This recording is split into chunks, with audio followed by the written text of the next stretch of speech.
ಮಿಥುನ ರಾಶಿಯವರಿಗೆ ಯಾವ್ಯಾವ ರೀತಿಯಲ್ಲಿ ಇದ್ದಾವೆ ಅಂತ ನೋಡೋಣ.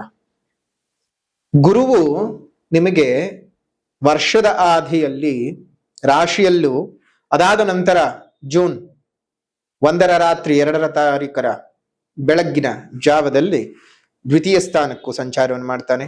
5ನೇ ತಾರೀಕು ಡಿಸೆಂಬರ್ನವರೆಗೂ ಕೇತು ಮತ್ತು ರಾಹುಗಳು ನಿಮಗೆ ಕ್ರಮವಾಗಿ ತೃತೀಯ ಮತ್ತು ಭಾಗ್ಯಸ್ಥಾನದಲ್ಲಿ ಇರ್ತಾರೆ. ಅಂದ್ರೆ ರಾಹುವು ತನ್ನ ಸ್ಥಾನವನ್ನ ಅಷ್ಟಮಕ್ಕೆ ಬದಲಾಯಿಸ್ತಾನೆ 5ನೇ ತಾರೀಕು ಡಿಸೆಂಬರ್ಗೆ. ಅದೇ ರೀತಿಯಾಗಿ ದ್ವಿತೀಯ ಸ್ಥಾನಕ್ಕೆ ಕೇತುವು ತನ್ನ ಒಂದು ಸ್ಥಾನವನ್ನು ಬದಲಾವಣೆ ಮಾಡ್ತಾನೆ. ಶನಿಯ ಸ್ಥಾನದಲ್ಲೇನು ಅಂತಹ ಬದಲಾವಣೆ ಇಲ್ಲ, ವಕ್ರೀಗತನಾಗ್ತಾನೆ. ಆದ್ರೆ ವಕ್ರದ ಪ್ರಭಾವಗಳನ್ನು ಅನುಭವಿಸಬೇಕಾಗ್ತದೆ.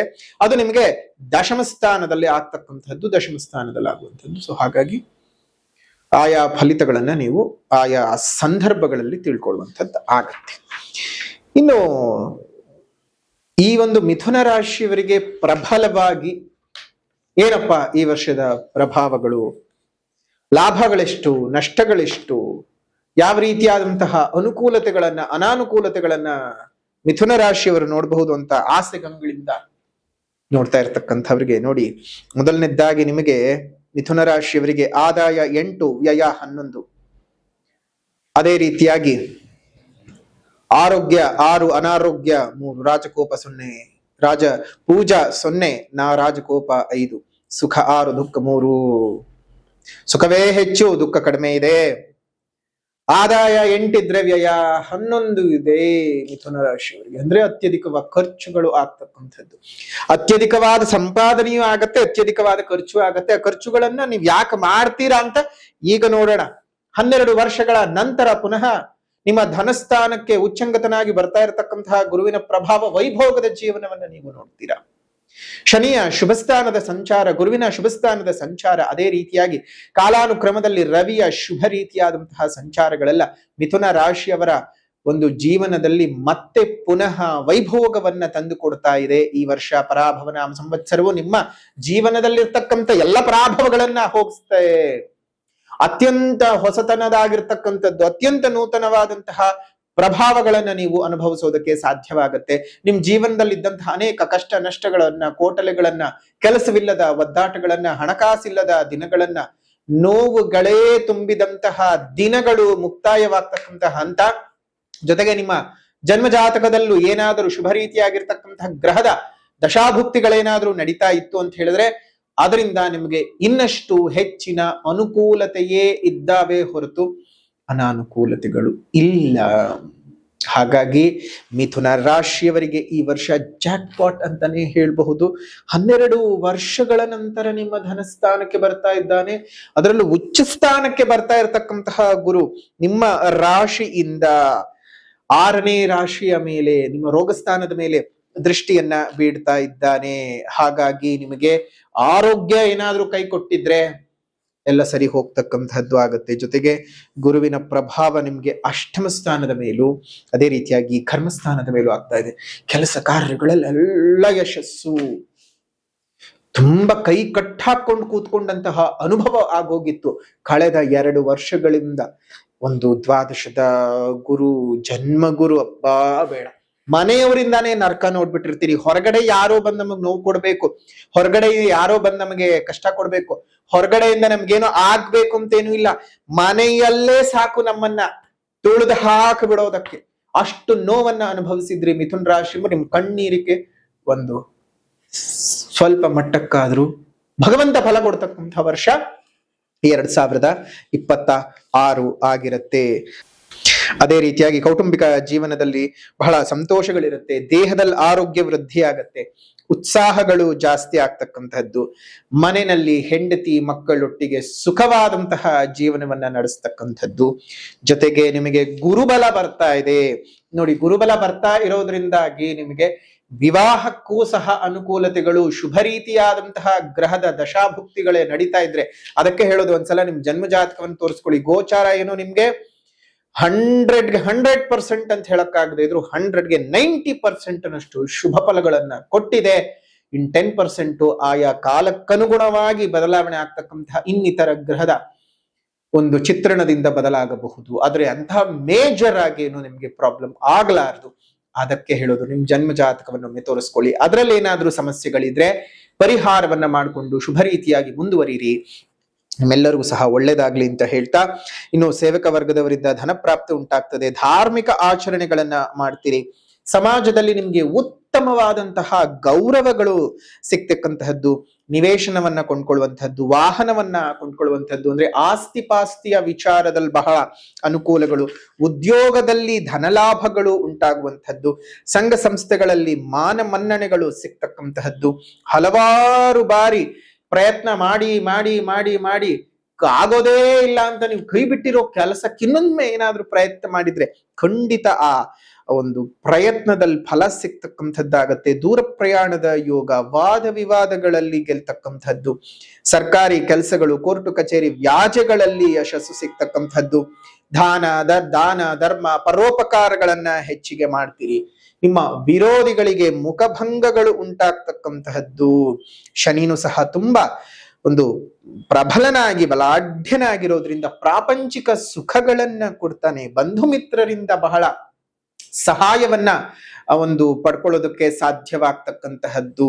ಸೊ ಹಾಗಾಗಿ ವಿಶೇಷವಾಗಿ ಶನಿಯ ಅನುಗ್ರಹ ಮತ್ತು ಗುರುವಿನ ಅನುಗ್ರಹ ನಿಮಗೆ ಗೋಚಾರದಲ್ಲಿ ಏನೋ ಪ್ರಾಪ್ತಿ ಇದೆ, ನಿಮ್ ಜನ್ಮಜಾತಕದಲ್ಲಿ ಏನಾದ್ರೂ ಪ್ರಾಪ್ತಿ ಇಲ್ಲ ಅಂತ ಹೇಳಿದ್ರೆ, ಗುರು ಏನು 1ನೇ ತಾರೀಕು ರಾತ್ರಿ 2ನೇ ತಾರೀಕಿನ ಒಂದು ಮಧ್ಯರಾತ್ರಿ ಬದಲಾವಣೆ ಆಗ್ತಾ ಇದ್ದಾನೆ. ಹಾಗಾಗಿ ದಿನಾಂಕ 31ನೇ ತಾರೀಕು 5ನೇ ತಿಂಗಳು 2026 ಶುಭ ಭಾನುವಾರದ ದಿವಸ, ಅದರಲ್ಲೂ ಅಧಿಕ ಜ್ಯೇಷ್ಠದ ಪೌರ್ಣಮಿ ತಿಥಿ ಇರುವಂತಹ ದಿವಸ, ಅಧಿಕ ಜ್ಯೇಷ್ಠದ ಪೌರ್ಣಮಿ ತಿಥಿ ದಿವಸ ಇರುವಂತಹ ವಿಶೇಷವಾದಂತಹ ಪೌರ್ಣಮಿ ತಿಥಿಯಂದು ಒಂದು ಗುರು ಮಹಾಯಾಗವನ್ನ ಮಾಡ್ತಾ ಇದ್ದೇವೆ.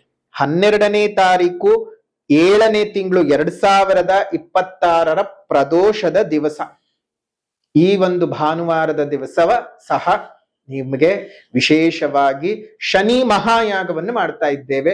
ನೀವು ಶನಿ ಮತ್ತು ಗುರು ಮಹಾಯಾಗವನ್ನ ನೀವು ಮಾಡಿಸಿ ಆ ಒಂದು ಪ್ರಸಾದಗಳನ್ನ ನೀವು ಉಪಯೋಗಿಸ್ತಾ ಬನ್ನಿ. ಅದರಿಂದ ನಿಮಗೆ ಬಹಳ ಅನುಕೂಲಗಳು ಉಂಟಾಗ್ತವೆ. ಗುರು ಮಹಾಯಾಗದಲ್ಲಿ ಕೊಡತಕ್ಕಂತಹ ವಿಶೇಷವಾದಂತಹ ಗುರು ಆಶೀರ್ವಾದ ಇರತಕ್ಕಂತಹ ಅಕ್ಷತ ಪ್ರಸಾದವನ್ನ ನೀವು ಪ್ರತಿನಿತ್ಯನೂ ಸಹ ನಿಮ್ಮ ಜೊತೆನಲ್ಲೇ ಇಟ್ಕೊಂಡಿರಿ.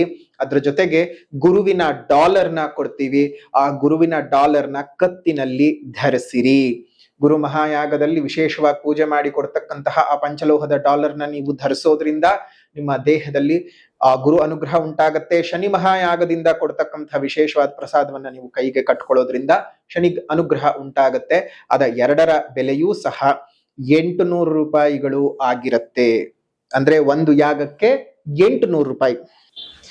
ಈ 2 ಮಹಾಯಾಗಗಳಲ್ಲಿ ಪಾಲ್ಗೊಂಡು ನಿಮ್ಮ ಜೀವನವನ್ನ ಒಂದು ಸದೃಢ ಮಾಡ್ಕೊಳ್ತಾ ಹೋಗಿ. ಜೊತೆಗೆ ಅಲ್ಲಿ ಕೊಡ್ತಕ್ಕಂತಹ ಶನಿಯ ಪ್ರಸಾದವನ್ನ ಕೈಗೆ ಕಟ್ಕೊಳ್ಳೋದಾಗ್ಲಿ, ಗುರುವಿನ ಪ್ರಸಾದವನ್ನ ಒಂದು ಡಾಲರ್ನ ಕತ್ತಿಗೆ ಹಾಕೊಂಡು ಅಕ್ಷತೆಯನ್ನ ಜೊತೆನಲ್ಲಿ ಇಟ್ಕೊಂಡಿರೋದ್ರಿಂದ ಇನ್ನಷ್ಟು ಸುಖ ಸೌಖ್ಯಗಳನ್ನ ನೀವು ವೃದ್ಧಿ ಮಾಡ್ಕೊಳ್ಳೋಕ್ ಸಾಧ್ಯವಾಗುತ್ತೆ. ಇನ್ನು ನೌಕರರಿಗೆ ಅಂತ ನೋಡಿದಂತಹ ಸಂದರ್ಭದಲ್ಲಿ, ಉದ್ಯೋಗಿಗಳಿಗೆ ಮೇಲಧಿಕಾರಿಗಳು ಎಂದೂ ಇಲ್ಲದಂತಹ ಪ್ರೀತಿಯನ್ನ ತೋರ್ಸೋಕ್ ಶುರು ಮಾಡ್ತಾರೆ. ನಿಮ್ಮ ಮಾತಿಗೆ ಮನ್ನಣೆ ಸಿಗ್ತಕ್ಕಂಥದ್ದು, ಗೌರವ ಸಿಗ್ತಕ್ಕಂಥದ್ದು, ಕೆಲಸದಲ್ಲಿ ನಿಮ್ಮನ್ನ ಒಂದಷ್ಟು ಒಳ್ಳೆಯ ಸ್ಥಾನಗಳಿಗೆ ಪ್ರಮೋಟ್ ಮಾಡ್ತಕ್ಕಂಥದ್ದು, ಟ್ರಾನ್ಸ್ಫರ್ ಮಾಡ್ತಕ್ಕಂಥದ್ದು, ಕೆಲಸ ಇಲ್ಲದೆ ಒದ್ದಾಡ್ತಾ ಇದ್ದಂತೆ ಅವ್ರ ಕೆಲಸಗಳ ಪ್ರಾಪ್ತಿಯ ಯೋಗ. ಏನೇನ್ ಬೇಕು ನೆಮ್ಮದಿಯಾಗಿರೋದಕ್ಕೆ, ಸಂತಾನರಹಿತರಿಗೆ ಶುಭ ರೀತಿಯಾದಂತಹ ಸಂತಾನದ ಪ್ರಾಪ್ತಿಯ ಯೋಗ ಸಹ ಇದೆ. ಈ ವರ್ಷದಲ್ಲಿ ಕಷ್ಟಗಳು ಕಡಿಮೆಯಾಗ್ತದೆ, ಸುಖಗಳು ಜಾಸ್ತಿ ಆಗುವಂಥದ್ದು, ಶತ್ರುಗಳಿಗೆ ಮುಖಭಂಗ ಉಂಟಾಗ್ತದೋ ಆಗುವಂಥದ್ದು. ಕೃಷಿಯಿಂದ ನೀವು ಹೆಚ್ಚಿನ ಲಾಭಗಳನ್ನ ಪಡ್ಕೊಳ್ಬಹುದು. ಒಂದಕ್ಕಿಂತ ಹೆಚ್ಚಿನ ಹಣಕಾಸಿನ ಮೂಲಗಳನ್ನ ನೀವು ಈ ವರ್ಷ ನೋಡೋದಕ್ಕೆ ಸಾಧ್ಯವಾಗುತ್ತೆ. ಕೋರ್ಟ್ ಕಚೇರಿ ಎಲ್ಲ ವ್ಯಾಜ್ಯಗಳಿಂದ ಆಚೆ ಬರ್ತೀರಿ, ಜಯವು ನಿಮಗೆ ಪ್ರಾಪ್ತಿ ಆಗ್ತದೆ. ಇನ್ನು ವ್ಯಾಪಾರ ವ್ಯವಹಾರಗಳನ್ನ ನಾವು ಮಾಡ್ಕೊಳ್ಬಹುದಾ ಅಥವಾ ಇರುವಂತಹದ್ದನ್ನ ಎಕ್ಸ್ಟೆಂಡ್ ಮಾಡ್ಕೊಳ್ಬಹುದಾ ಅಂದ್ರೆ ಒಂದ್ಸಲ ನಿಮ್ ಜನ್ಮ ಜಾತಕದಲ್ಲಿ ಎಂತ ಶಭುಕ್ತಿಗಳು ನಡೀತಾ ಇದೆ ಅಂತ ತಿಳ್ಕೊಂಡು ಕೈ ಹಾಕೋದು ತುಂಬಾನೇ ಉತ್ತಮ. ಹಳೆ ವ್ಯವಹಾರಗಳನ್ನ ಎಕ್ಸ್ಟೆಂಡ್ ಮಾಡ್ಕೊಳ್ಳಿ ಅಥವಾ ಹೊಸ ಎಸ್ಟಾಬ್ಲಿಷ್ಮೆಂಟ್ ಮಾಡ್ಕೊಳ್ಳಿ, ತುಂಬಾ ಚೆನ್ನಾಗಾಗ್ತದೆ ನಿಮಗೆ. ಆದ್ರೆ ಮಿತ್ರರಿಂದ ದ್ರೋಹವಾಗುವ ಸಂಭವ ಇದು ಪ್ರತಿ ಬಾರಿ ಎಲ್ರಿಗೂ ಇದ್ದದ್ದೇ.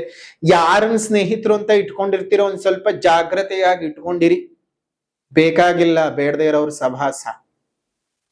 ಸ್ವಲ್ಪ ಸಹವಾಸದಿಂದ ಸನ್ಯಾಸಿ ಕೆಟ್ಟನಂತೆ. ಹಂಗ್ ಮಾಡ್ಕೊಳಕ್ ಹೋಗ್ಬೇಡಿ. ಸಜ್ಜನನಾಗಿಯೇ ಇಟ್ಕೊಳ್ಳಿ. ದುರ್ಜನರು ಬೇಕಾಗಿಲ್ಲ ಸಹವಾಸ. ರೈತರಿಗೆ ಅತ್ಯಧಿಕವಾಗಿರತಕ್ಕಂತಹ ಹಣ, ಹೂಡಿಕೆ ಮಾಡಿದ ಹಣ ಬರ್ತದೆ. ಒಂದು ಕೆಲಸ ಕಾರ್ಯಗಳಲ್ಲಿ ಪ್ರಗತಿ ಉಂಟಾಗತ್ತೆ. ನಿಮ್ಮ ಬದುಕಿನಲ್ಲಿ ತುಂಬಾ ಚೆನ್ನಾಗಿರತಕ್ಕಂತಹ ಜೀವನವನ್ನ ನೀವು ನೋಡೋದಕ್ಕೆ ಸಾಧ್ಯವಾಗುತ್ತೆ. ನಿಮ್ಮ ಬೆಳೆಗಳಿಗೆ ಬಂಗಾರದ ಬೆಲೆಗಳು ಬರ್ತಕ್ಕಂತಹದ್ದು ಚೆನ್ನಾಗಿದೆ. ಸೊ ಹಾಗಾಗಿ ಈ ವರ್ಷ ನಿಮ್ಮೆಲ್ಲರಿಗೂ ಮಿಥುನ ರಾಶಿಯವರಿಗೆ ತುಂಬಾ ಸುಂದರವಾಗಿದೆ ಅಂತ ಹೇಳ್ತಾ, ಪರಿಹಾರದ ಮಾರ್ಗ ಅಂತ ಬಂದಾಗ ಮೊದಲನೇದಾಗಿ ಸಾಮಾಜಿಕ ಪರಿಹಾರ. ಸಾಮಾಜಿಕ ಪರಿಹಾರ ಅಂತ ಹೇಳಿದಾಗ ಪ್ರಕೃತಿಯನ್ನು ಉಳಿಸಿ, ಪ್ರಕೃತಿಯನ್ನು ಬೆಳೆಸಿ, ಸಾಧ್ಯವಾದ ಕಡೆಗಳೆಲ್ಲ ಗಿಡಗಳನ್ನ ನೆಟ್ಟು ಪೋಷಣೆ ಮಾಡುವಂತಹ ಅಭ್ಯಾಸವನ್ನು ಮಾಡ್ಕೊಳ್ಳಿ.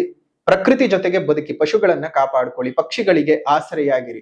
ನಿಮ್ಮ ಮನೆ ಮುಂದೆ ಮತ್ತು ಮೇಲ್ಭಾಗದಲ್ಲಿ ಒಂದು ಸಣ್ಣ ಸಣ್ಣ ಕುಂಡಗಳಲ್ಲಿ ನೀರನ್ನ ಇಡುವಂತಹ ಅಭ್ಯಾಸ ಮಾಡ್ಕೊಳ್ಳಿ. ಅದರಿಂದ ಅದೆಷ್ಟೋ ಜೀವ ಜಂತುಗಳಿಗೆ ನೀವು ಕೊಡ್ತಕ್ಕಂತಹ ಹನಿ ನೀರು ಅವರ ಜೀವವನ್ನ ಉಳಿಸ್ಕೊಳ್ಳೋದಕ್ಕೆ ಸಾಧ್ಯವಾಗುತ್ತೆ.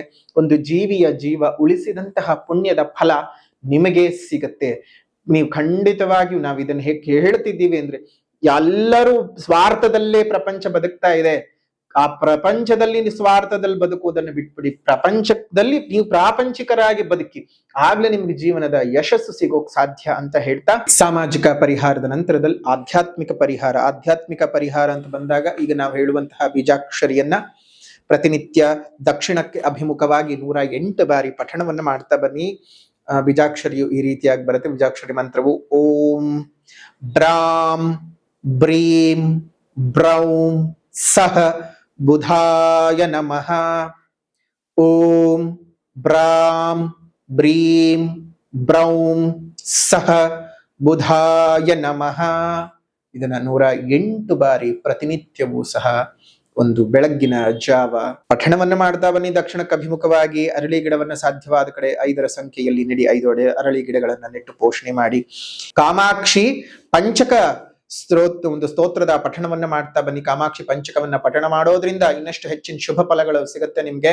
ಎಲ್ಲವೂ ಸಹ ಅನುಕೂಲವಾಗ್ಲಿ. ಮಿಥುನ ರಾಶಿಯವರ ವಿಶೇಷವಾದಂತಹ ವರ್ಷ ಭವಿಷ್ಯವನ್ನ ತಿಳ್ಕೊಂಡಿದ್ದಾಯ್ತು. ಮತ್ತೊಮ್ಮೆ ತಮ್ಮೆಲ್ಲರಿಗೂ ಸಹ ಯುಗಾದಿ ಹಬ್ಬದ ಹಾರ್ದಿಕ ಶುಭಾಶಯಗಳನ್ನ ತಿಳಿಸ್ತಾ, ಹೊಸ ವರ್ಷದ ನೂತನ ಸಂವತ್ಸರದ ಶುಭಾಶಯಗಳನ್ನ ತಿಳಿಸ್ತಾ, ಶುಭವಾಗ್ಲಿ, ಮಂಗಳವಾಗ್ಲಿ, ನಿಮ್ಮೆಲ್ಲರ ಜೀವನ ಸುಖದಾಯಕವಾಗಿರ್ಲಿ ಅಂತ ಹೇಳ್ತಾ, ಲೋಕಾ ಸಮಸ್ತ ಸುಖಿನೋ ಭವಂತು, ಸಕಲ ಸನ್ಮಂಗಳಾನಿ ಭವಂತು, ಸರ್ವೇ ಜನಾಃ ಸುಖಿನೋ ಭವಂತು, ಸಮಸ್ತ ಸನ್ಮಂಗಳಾನಿ ಭವಂತು.